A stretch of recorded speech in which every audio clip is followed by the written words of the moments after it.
You've brought these programs into organizations like Google, Deloitte, TD Bank, FIFA, and even the government of Iraq and the European Parliament. What does a sales pitch in this environment look like? And how do you get hard-nosed CFOs or government ministry bureaucracy, I guess, to say yes to meditation? Yeah, well, I think in the Congratulations, climate, by the way. I wouldn't know. yeah, I don't yeah, know how you sure, did it, but yeah. congratulations. I I think, the climate has changed over the years. If you would have talked about, these types of practices, maybe 40 years ago or 30 years ago, or even 20 years ago, in some instances, people wouldn't have been as open-minded. But now there is just a whole host of research that demonstrates, the effectiveness of, the states that meditation, breath work, all of these things can help you achieve. And I mean, in the end, what is our greatest resource? Is it the inventory that we have in the factory? Is it the price that we can get, for our exchange of labor and work, or service and work? Oh, sure, those things all play a part, but what is the real value there? It's in the human capacity.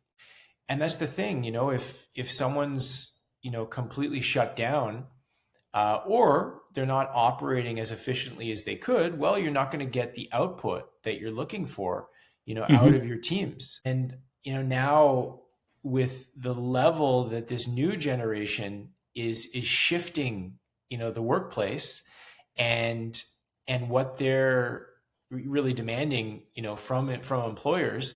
Employers have been really scrambling to see, what kind of tangible benefits that they can provide in terms of the work environment, and also in terms of the services available, because this new generation is very, very open to learning about how they can, better themselves and work more collaboratively as a team. Now, that brings a very, I guess, an observation on my side, which is probably going on in the people's mind who are listening to this podcast. So if you were an employer and you were faced with the dilemma of, I've got issues I need to fix with my staff versus replacing them, why would you fix the issues versus replace them? Well, it's a great question. And the obvious answer is, obviously it costs a lot to get someone up to speed and to train someone. So, you've got to start at zero again with someone.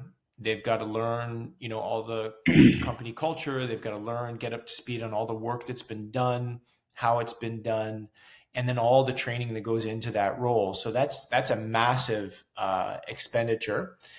And, I think what we've seen is that it doesn't really create, that, purposeful culture that a lot of people are looking for in a workplace.